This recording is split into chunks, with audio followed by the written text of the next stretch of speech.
Nakikilala mo ba si Senator Bato? Siyempre. Bakit mo siya kilala? Matapang yun. Puro barilan-barilan ang hahamon sa TV ng draw sa mga illegalista. Chief Yun, PNP. ano? Yes, you stated in your sinumpaang salaysay na may sinabi sa'yo Opo. ang noon ay PNP Chief Bato na Opo. kailangan mong gawin kapalit ng iyong pagkakataon na mabuhay. Opo. Do you confirm this? Yes po. Can you please tell us, anong sinabi sa'yo ni Senator Bato? Sinabi niya sa akin, sumunod ka sa plano. Sumunod ka kung sino ang babanggitin mo para maligtas ang buhay mo. Kung ayaw mong sumunod, ikaw na ang susunod sa tatay mo or isa sa membro ng pamilya nyo may mangyari na masama. Sir, Bato de la Rosa, sana po magbago na tayo na iwasan natin na gumagawa lang ng senaryo dahil sa politika na masira ang isang tao kasi hindi kalyado natin. Iwasan na po natin at wag na natin gawin na pilitin na gumawa ng kwento para lang mapin down ang isang tao.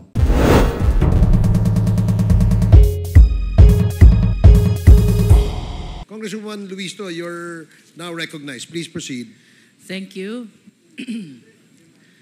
Can you please confirm if you are the same Roland Eslabon Espinosa, aka Kerwin? Kayo po ba ito? Opo. Yes po, Your Honor. And do you confirm the truthfulness of the contents of this affidavit? Opo, Your Honor.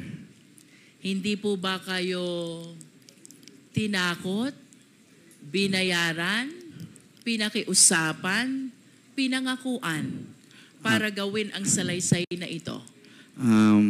Wala pong nangyari na ganyan, kundi ako mismo nagpatulong sa abogado ko na magpunta dito sa mga congressman para nagbaka sakali ako na makamit na ang mga nabiktima ng EJK sa nakaraang administrasyon.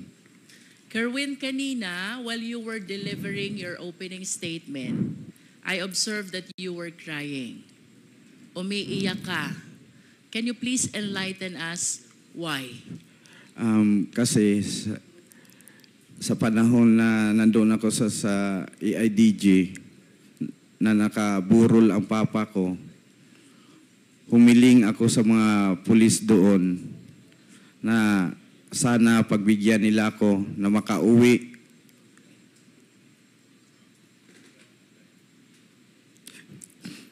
Na makadalaw man lang at makita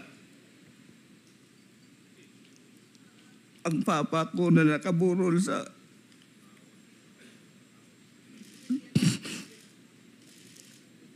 Kerwin, of course, you believe that your father, the late Mayor Espinosa, is a victim of ruthless killing. Is this your position, Kerwin?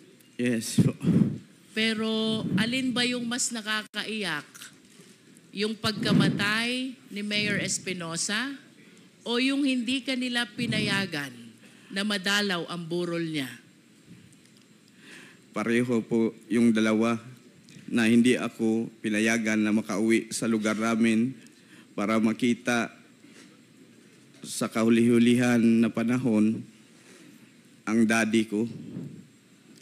Kerwin, prior to the death of Mayor Espinosa on November 5, 2016, he was the mayor of Albuera, Leyte. You confirm? Yes po. Pang-ilang taon po ba niya na mayor ng Albuera during that time? First time pa po niya na maging mayor po ng Albuera, Leyte. So 2016 is supposed to be his first term as mayor. Yes po. Ano po ang ginagawa ni Mayor Espinosa bago siya naging mayor noong 2016? Ang mga ginagawa po niya ay tumutulong sa mga tao doon sa lugar namin o sa lungsod ng Albuera ng mga kunting mamigay siya ng mga bigas, yung may mga problema kahit personal, yung mga asawa, ayusin niya. At madali siyang lapitan ng mga tao doon. Kaya binoto siya na maging mayor. Pwede mo ba kaming kwentuhan, Kerwin? Ano ang pagkatao ni Mayor Espinosa as he is known by the people of Albuera, Leyte? Yung papa ko po, mabait. Mabait na tao. Mahirap na kung elaborate ko pa kung anong klaseng tao siya. So siguro sa nakita kong kakayahan ng Quadcom o sa mga congressmen, pwede naman sila magpadala ng tao doon sa lugar namin at itanong kung anong klase o anong unsay pagkatao sa akong papa. Lisod, mahirap kasi na ako magsalita na ganito kasi sarili ko yon, ama. Mas mabuti na malaman nyo based doon sa mga tao sa Albuera. I understand, Kerwin. You also stated in your sinumpaang salaysay, habang nasa Malaysia ka, papuntang Abu Dhabi, you learned that the late Mayor Espinosa is included in the narco list. Oh, yun po. Nalaman ko na lang na nasali siya sa listahan ng presidente na narco list. Paano at kanino nyo po nalaman na kasama pa lang inyong ama sa narco list? Sa panahon na yon, may kaibigan ako na si Buntuyan, taga Cebu. Si IDG din yun, si Sir Delpin Buntuyan. Siya ang nagsabi sa akin na amigo, ang imong papa na appeal sa narcolis ni Presidente. Was there ever a time, Kerwin, that you validated or you verified the truthfulness of the fact that your father is included in the narco list? Na ano ko na yun, na positive na talaga, na naniwala ko. Kasi sa TV at sinabi ni Pangulong Duterte na kasama ang papa ko sa listahan ng mga narcolis. You are saying, Kerwin, that Mayor Espinosa is one of those named by President Duterte as included in the narco list. Is that your statement, Kerwin? Yes po. And that is the reason why you conclude already that indeed your father is among those in the narco list. Yes, Tama ba? yes po. There are three important statements you made in your sinumpaang salaysay which really captured my attention. First, Kerwin, is the raid which happened in the house of your late father in August 2016. You mentioned in your affidavit that the guns, the explosives, and the drugs were all planted, and you were certain because prior to the raid, there were women who cleaned up the entire house. Yes. Because they are apprehensive already that any time there will be a raid in the house. Yes po. Bago nangyari ang raid, yung mga women supporter ng daddy ko nandoon sa bahay. Kasi yung daddy ko doon na tumira sa munisipyo. Nagbabantay ang mga women supporter ni daddy sa bahay namin, ancestral house. Habang nandoon sila, lininisan nila yung bahay ni daddy. At yung sinabi, nandoon daw sa nakita sa cabinet, sila mismo nagtaka kung paano nakita na merong mga illegal na bagay doon sa cabinet. Samantalang ang dami nilang naglinis na wala silang nakitang droga. Can you please confirm for the record, Kerwin, ano ang mga nakuha ng PNP operatives during the raid of August 2016 in the place of residence of the late mayor? Sabi daw nila, based on sa ilang report, nakakuha sila kanog 11 kilos nga shabu didto sa ilalim ng kabinet at mga baril doon daw sa loob ng bahay ni Mayor at may mga pampasabog doon din nakuha sa loob ng bahay ni Mayor. Kung isipin natin 11 kilos, hindi kaya yun nakita sa mga naglinis na mga women's? Ang dami nun. At ang mga baril. At ang mga bomba. Ilagay kaya yun ni Mayor sa loob ng bahay na mga sumasabog na mga bagay at mga mahabang baril? Yun ang sabi nila na nakita daw nila doon sa loob.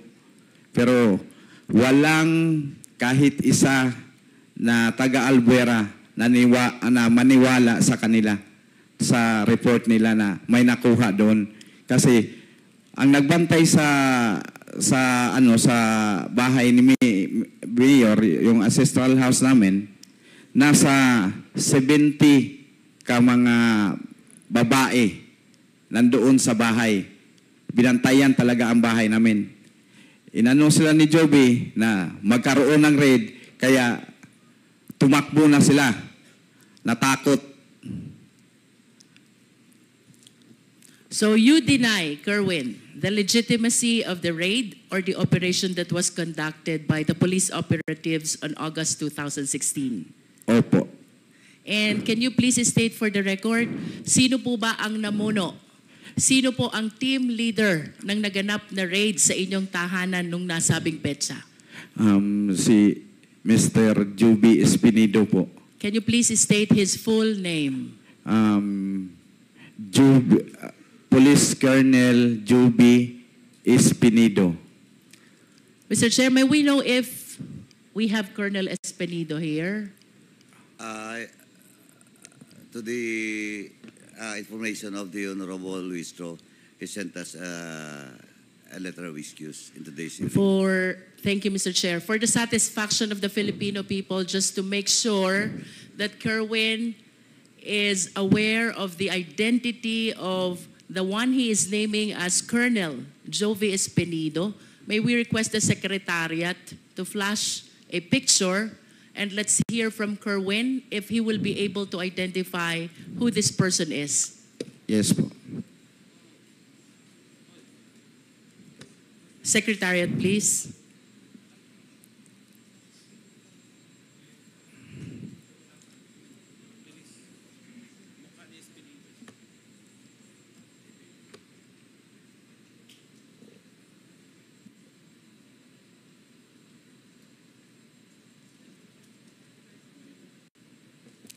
While we are waiting for the picture, Mr. Chair, the second statement which captured the attention of this representation, Kerwin, is the raid and the killing of Mayor Espinosa on November 5, 2016, which happened in Baybay, Leyte. You confirm this? Yes po, sa loob ng provincial jail ng Baybay, Leyte. But of course, you have to understand as well that similar to the raid that happened in your house, this incident, the killing and raid against Mayor Espinosa, happened while you were in Abu Dhabi. Tama ba yun? Opo, wala po ako dito sa bansa. In Nasa other bakasyon words, ako. you are relying only to your sources with regards to this story surrounding the raid and the killing of Mayor Espinosa in Baybay, Leyte. Yes po. And can you please enlighten us, for the satisfaction of the public who are watching us, Kerwin, because you went a long way for us to be able to hear these explosives of yours. For a period of 7 years, naniniwala ang buong sambayan ng Pilipino sa naging testimonya mo sa Senate noon. Now, you are completely overturning all your statements. And we owe it to the Filipino people to explain and share what really happened according to your source during the raid and the killing of Mayor Espinosa on November 5, 2016 in Baybay, Leyte.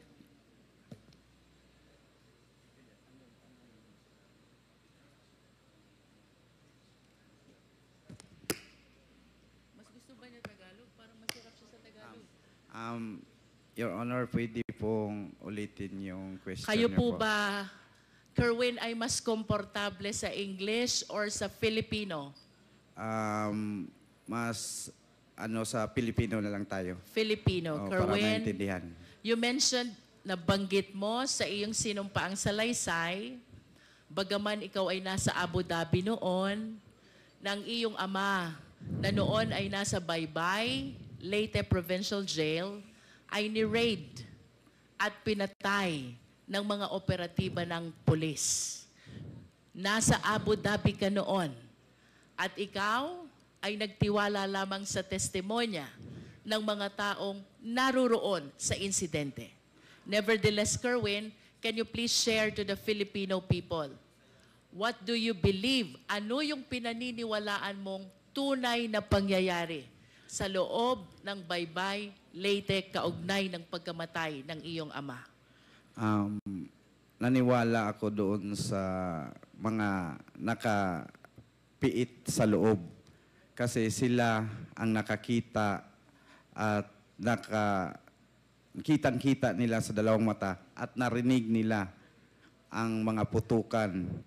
Kitang-kita nila from the very beginning, pagpasok sa selda ng aking ama.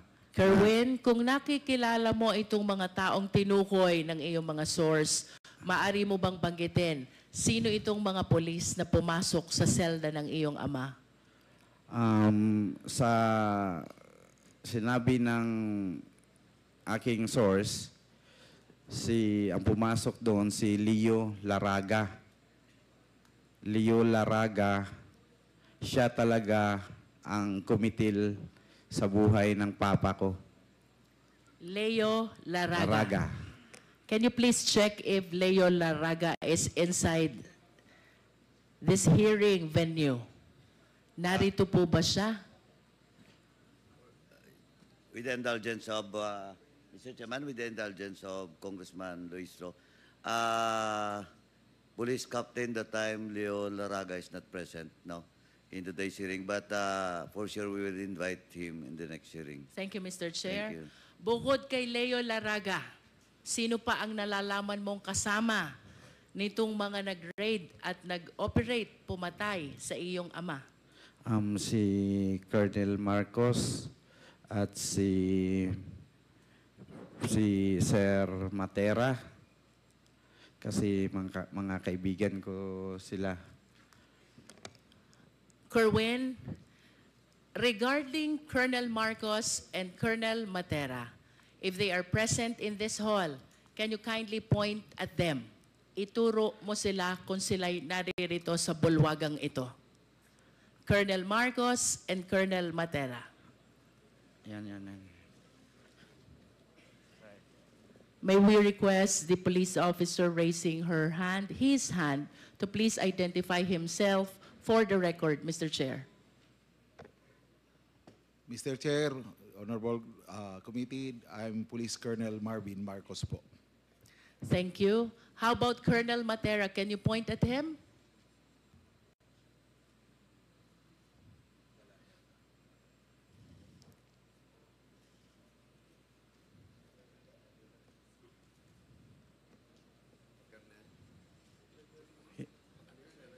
Hindi, wala dito. Hindi ko It's nakita. okay, Kerwin, if Colonel Matera is not present in the hall. Okay lang yon. Po. I am certain that the Quad will be inviting him as well. Kerwin, bukod sa mga nabanggit mong pangalan, meron ka pa bang kayang tukuyin na kasamang pumasok, nag-raid at pumatay ayon sa'yo at sa mga sources mo kay Mayor Espinosa? Ang sinabi sa akin, yung committee lang ng talaga sa papa ko na kasi humihingi ng ng papa ko, nagsasalita siya na wag po sir, wag po niyo akong patayin. Who were present? Sinong nakasaksi dun sa sinasabi mong pagpaslang sa iyong ama? Mga detainee po. Can you please name these detainees who were able to witness that incident?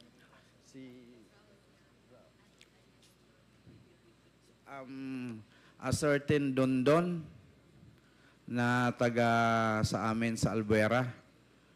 At si Raul Yap na matay naman yun. Patay man si Raul Yap.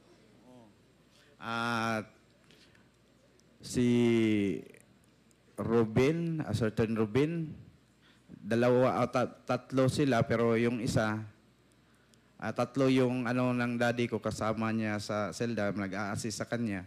Yung isa patay na po, namatay din kasama How yung about daddy the ko. other one who is he still living? The other one? Opo, Your Honor. What is his name? A certain Dondon. A certain Don Don. And can you please share with us, ano ho ba yung nalalaman yung pangyayari dito sa pagkamatay ng inyong ama? Pumasok, and then what happened next? Ang una nilang ginawa daw, sabi sa aking source, pinapiwis the wall muna yung mga pulis. Can you please illustrate? Maari mo bang ipakita sa amin paano ba yung face the wall so the Filipino people will understand? Dito ko lang po gawin sa...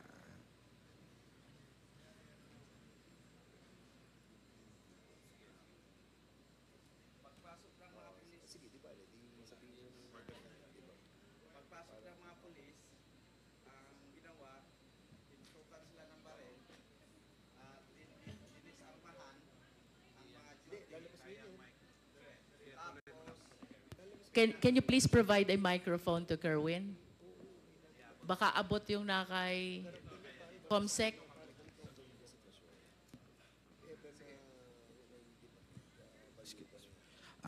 Ganito po ang sinabi sa akin na nangyari nung raid. Pumasok yung mga operatiba at dinisarmahan ang mga on duty sa oras na yon. Nung pagkatapos nilang nadisarmahan, ganito po, pinapace the wall sila.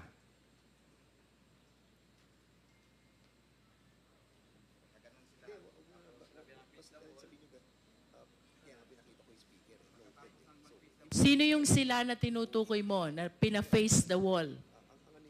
Mga duty po. Duty, ang Opo. pina-face the wall. Oh. And then? Then, pinaluhod sila na sinabihan daw na huwag kayong titingin. You are referring to the jail guards. Yes. Yung bantay sa mga bilangguan. bantay. Opo. Pina-face the wall, pinaluhod, wag titingin, and then what happened next? Hinanap nila ang hard drive ng CCTV. Nung nakita na siguro nila, pinatay at binitbit yung hard drive ng CCTV. Can you please identify the name of the one who took the hard drive? Sino pong kumuha ng hard drive? Nakikilala niyo po ba ayon sa inyong source? Mga pulis daw, kasamahan sa pag-raid ng Baybay. Please proceed. After taking the hard drive, ano pong sunod na nangyari? Kinuha yung susi sa selda. Tapos binuksan, dumiretso na. Pagpasok sa, may pintuan pa yun bago yung selda ng papa ko. Parang main door siguro ng compound. Binuksan, tapos diretso na doon, papunta sa selda ng papa ko. Tapos yung selda ng papa ko, may kadina at padlock. Binuksan rin, kinuha yung susi noon, binuksan, Tapos, ang sabi, walang salitang sinabi, kundi ang papa ko lang ang narinig na nagsasalita. Sir, wag po, sir, wag niyo akong patayin. Diretso, putok na, pum-pum.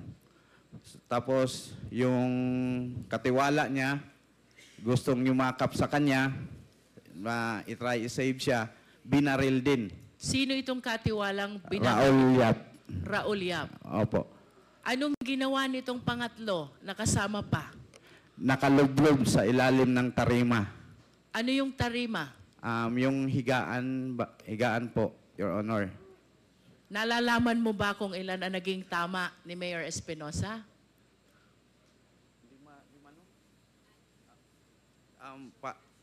Hindi ako sure, or more than five More than 5. more than five bullets ang na tumama sa kanya. Kerwin, thank you for illustrating. You can go back to your chair. You confirm also, Kerwin, na ang raid at pagpasok dito sa Baybay, Leyte ay nag-ugat doon sa search warrant na ini-issue laban sa iyong ama.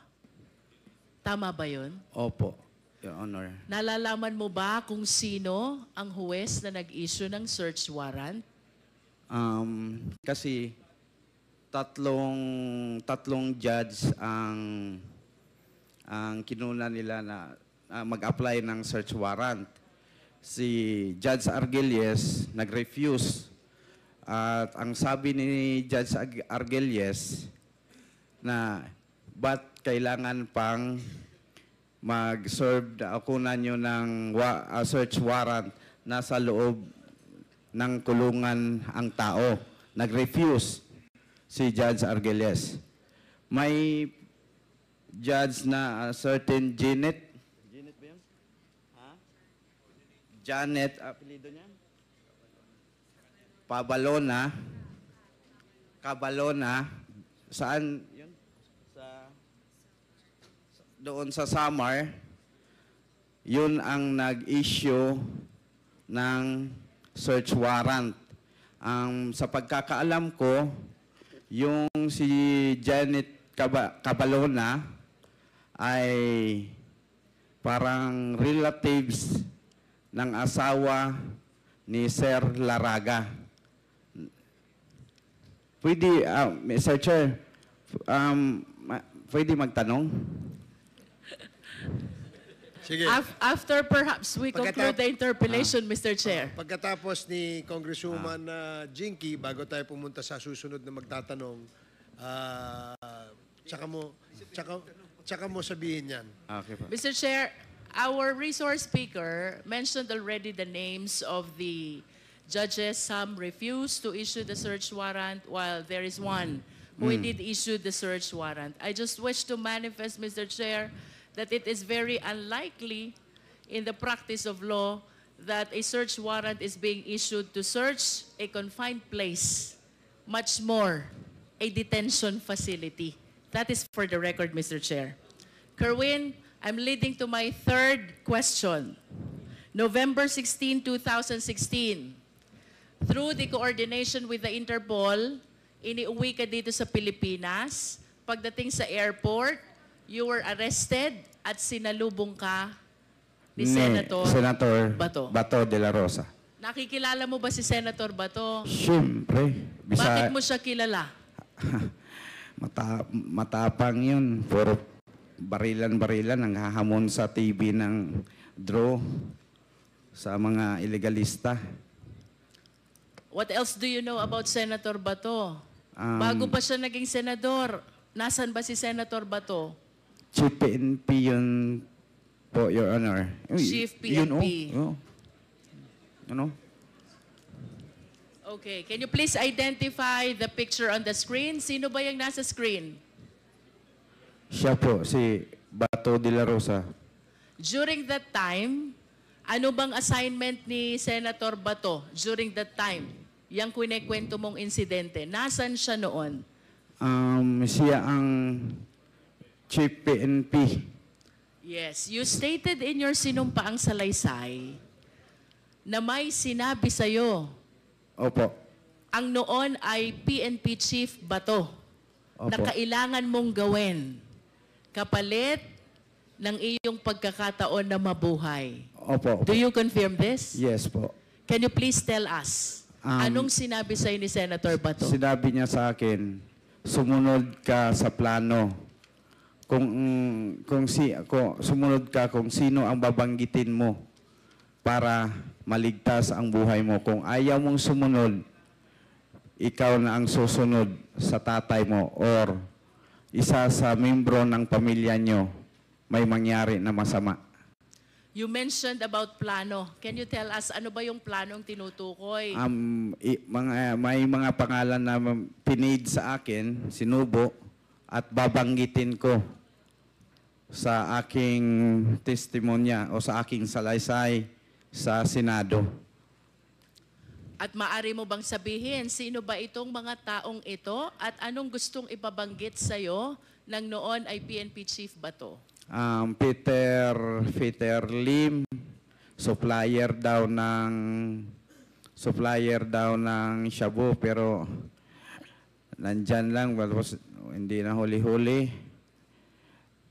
Tapos si Senator De Lima, protector daw sa mga shabu, mga nagtitinda ng shabu sa loob ng Bilibid. Protector daw si Ma'am Laila.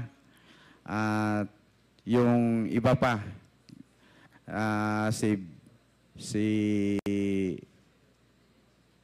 Lovely Impal, si Jiraham, si Peter Ko, ganon.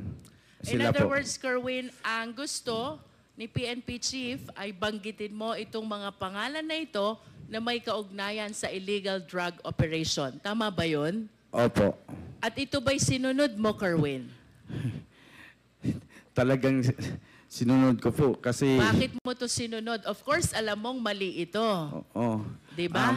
Bakit mo sinunod ang utos ng noonay PNP Chief Bato? Kung siguro kayo, kung kahit sino naman sa atin na mga tao dito, nandito sa loob ng Quadcom, talagang susunod dahil kapalit na yon ng buhay mo. At lalo na pag may mga anak ka pang maliit na sabihin na susunod ka na sa papa mo kung hindi ka sumunod sa aming plano. Mr. Chair, I wish to make a manifestation that with respect to the raid of the house of the late Mayor Espinosa, which happened in August 2016, our resource speaker, sadly speaking, has no personal knowledge. So, taking from his statements that there were women who were guarding the house and even cleaned up the house, reason why they are certain that all the guns, explosives, and shabu were merely planted by the PNP operatives, I respectfully move, Mr. Chair, that we invite these women, and I hope Kerwin will be able to name who these women are in order to substantiate the testimony that Kerwin Espinosa has given to the Quadcom. Second, Mr. Chair, with respect to the raid and the killing incident of the late Mayor Espinosa in Baybay, Leyte, we are suffering from the same predicament because, as admitted by Kerwin, he was still in Abu Dhabi during the time. So, to determine the veracity of the information that he was able to receive from his sources, I respectfully move as well, Mr. Chair, that we invite the third inmate by the name Don Don, who was inside the cell of the late mayor when the killing incident happened. I wish to ask Kerwin to name also the jail guards who were on duty during the time, likewise to substantiate the information that he has given to Quadcom already, Mr. Chair. So move, Mr. Chair. Okay, before I rule on the motion, tanungin ko lang muna si Mr. Espinosa. Sino-sino itong mga women na sinasabi mong ayon sa iyong salaysay, yung mga women na naglinis ng bahay ninyo? Landa, asawa ng barangay captain namin sa aming barangay. Ano lang yung full name nila kaya para ma-record Um, natin. Landa Sumalhag. Okay. Sumalhag. Sumalhad. Okay.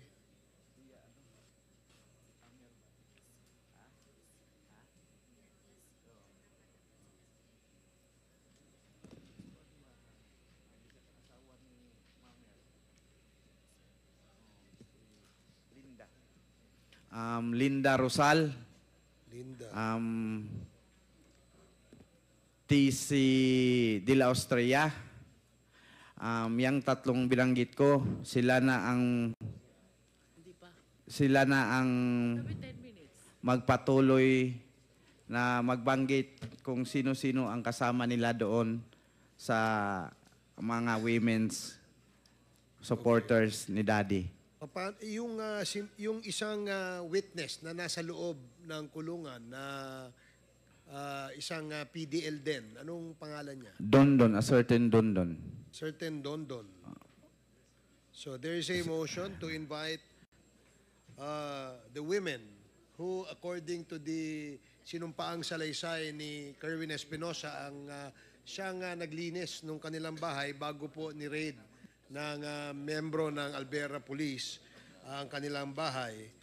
And a certain Dondon who is a PDL and who apparently saw the incident that happened inside the jail. Is there a second? Is there a second? There's a second. Are there any objections?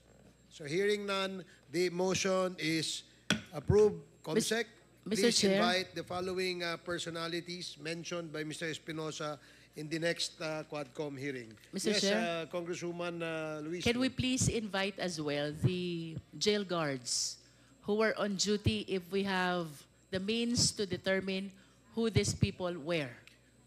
Comsec, kindly determine who these jail guards on duty at the time of the incident and report to the Quadcom. Thank you. Anything else? Mr. Chair, I'm about to conclude. Okay, thank you. I just have one quick question for PIDEA. PIDEA, sir, palagi pong nababanggit itong narco list. Even from the time of the 3 Chinese drug lords to the time of PCSO Board Secretary Wesley Barayuga, and now we are confronted by the killing incident as alleged by Kerwin committed against Mayor Espinosa, who allegedly was included as well in the narco list.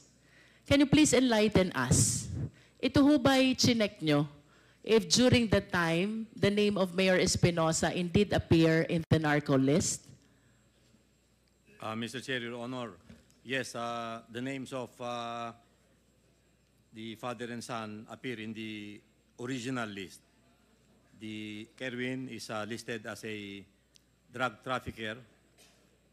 The father is only, the category of the father, whether pusher or trafficker, is not listed, but in the list he is already indicated as neutralized. So, he was, he was dead already. Would you neutralize because dead? Yes. Would you know, PIDEA, kung kailan po napasama dun sa narco list? Was it after the killing incident or subsequent to the killing incident? In the original list, it was already after the death of If Mayor you are Espinosa. saying, PIDEA, that it was after the incident, ibig sabihin po, patay na si Mayor Espinosa nung napasama sa drug list? Ganun ho ba yun? No, Your Honor. What happened is that Mayor Espinosa is included in the list, but however, as the period or as the drug campaign continued, he would eventually be indicated as neutralized. So we could not ascertain whether he was a drug pusher, drug user, or whatever was his participation, Your Honor. Mr. Chair, I wish to manifest this drug list, the narco list, is indeed very controversial. As a matter of fact, as we go along our investigation, I've been asking our resource speaker, whether during the hearing or off the hearing, as to the origin, the people who validated, the veracity, and no one can indeed vouch as to the genuineness of the names which were included in the list. So I just want to raise this concern that being included in the list would really compromise not only the safety but the entire life of the people who are in this list. So I hope we can come up with something, validate, and come up with the true personalities who must be included in the narco list, Mr. Chair. To conclude, Mr. Chair, for whatever motive does Kerwin Espinosa have today, we welcome the information he gave, subject, of course, to stringent scrutiny. While recantation of testimony, samantalang ang pagbawi ng testimonya is frowned upon by the court. This will give us an opportunity to re-examine what really transpired relative to the raid on the house of Mayor Espinosa, the raid and killing against Mayor Espinosa which happened in Baybay Leyte, including the indictment and the incarceration of our resource speaker, and including those he named, which includes the former Senator Laila De Lima. It is clear, Mr. Chair, that the government continued the fight against illegal drugs, as it is indeed a menace to the Philippine society. But let us all be reminded, in a civil society like ours, we need to observe the rule of law. No less than the Philippine Constitution provides, Section 1, Article 3, no person shall be deprived of life, liberty, and property without due process of law. What happened to Kerwin and his father, if indeed true, is a complete violation of this constitutional guarantee. We laud the Quadcom, which includes this representation, in initiating the bill which criminalizes in a higher sense the extrajudicial killing. Mr. Chair, to conclude my interpellation, dahil nung nasa krami siya, si Kerwin, pinagbigay siya ng mensahe to certain personalities. Today, I wish to request Kerwin, can you please give your message para kay Laila De Lima, kay General Bato, at kay Presidente Duterte na lahat nabanggit mo kanina sa iyong testimonya? Una sa lahat, humihingi ako ng, kung ma'am, kung nagsubaybay ka ngayon sa hearing dito sa Quadcom, patawarin niyo po ako na nadala sa o na uto-uto sa panahon na yon na idamay ka po na walang katotohanan naman. At ang picture na yon, nagkataon lang na pumasyal ang pamilya ko sa baybay at nagkita tayo at nagpa-picture ako. Yun ang ginawa nilang ebidensya. Ma'am, taos ko sa kaloob-looban from my heart, I ask, sorry talaga po, ma'am. At kung ano mang plano mo sa ginawa kong pagbuhat-buhat o sala o kalambigitan sa droga o unsay imong buhaton, andam ko mo dawat, ma'am. Pero ang ako alang ihangyo, mangayo ko nimo pasaylo sa akong gibuhat. Kay na-pressure ragyod ko, ma'am. Naluoy ko sa akong mga anak, ngagagmay pa kayo atong panahon na. Patay na akong papa, o ako mamatay, mag-unsa na lang akong mga anak, maong gibuhat na ko, nga buhat-buhatan ka o magtumo-tumo o istorya kabahin sa kalambigitan sa droga. Once again, sorry kayo, ma'am. Handa po akong harapin kung ano ang plano mo sa akin po. Mr. Chair, can we please have a translation of what he said? The last that I know, I'm the chair of the committee, but now I can become the translator and the interpreter. Ang sabi po ni Kerwin Espinosa, siya ho ay humihingi ng kapatawaran kay Senator Laila de Lima sa kanyang ginawang mga statement implicating her sa usapin tungkol sa droga at gumawa ng kwento, no? Gumawa sila ng kwento para masama dun sa kwento, sa narrative ng pagkaka-involved ni Senator de Lima sa usapin sa droga. At sabi naman niya na handa rin siyang harapin kung ano man yung aksyon na gagawin ni Senator de Lima kay Kerwin Espinosa. Does that satisfy the good congresswoman from Batangas? I am totally not familiar with Visayan language. How about your message to Senator Bato? Sir, Bato de la Rosa, sana po magbago na tayo na iwasan natin na gumagawa lang ng senaryo dahil sa politika na masira ang isang tao kasi hindi kalyado natin. Iwasan na po natin at wag na natin gawin na pilitin na gumawa ng kwento para lang ma-pin down ang isang tao. Yun lang po ang mabigay ko kay Senator De La Rosa na mensahe. At sa ating Pangulo noon ang ano ko lang kasi pinagbigyan ako na makapagbigay ng mensahe. Mr. Duterte, sana po i-validate niyo po bawat report na marinig mo sa iyong paligid na ganito, ganyan, si Fulano. I-validate nyo ng maigi para walang taong masaktan. Lalo na ngayon na tumakbo ka ng mayor, huwag kang magpasulsul sa mga nakapaligid sa iyo. Yun lang po. Last, Mr. Chair, I understand that your family went through a lot because of this incident. If your father is watching you right now, anong mensahe mo kay Mayor Espinosa? Ang mensahe ko kay Daddy,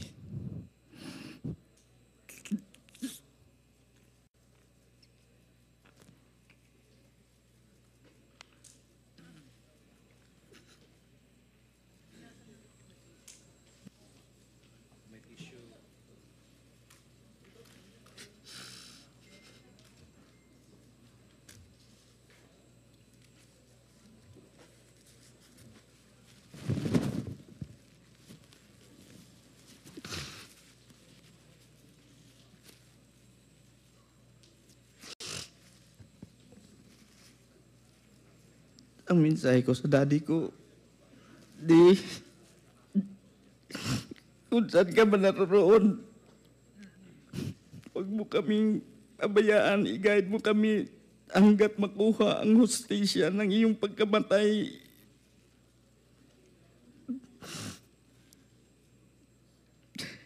Salamat sa lahat na pinadama mo sa amin nung ikaw ay nasa kapiling ka pa namin na bilang ama.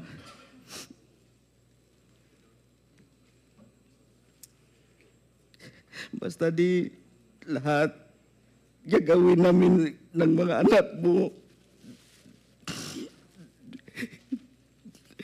na makamit ang hustisya ng iyong pagkamatay.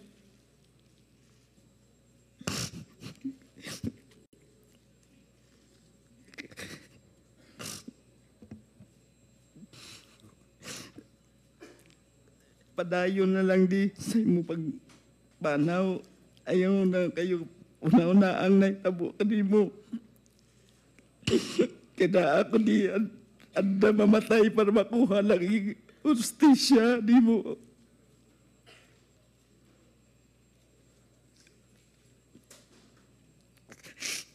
Bisan tuod sa'yo pagkamatay, wala na tanang kita. Antod karon, I love you. Okay, sige. Maraming salamat, Kerwin. Anything else, Congresswoman Luistro? I conclude, Mr. Chair. Thank you.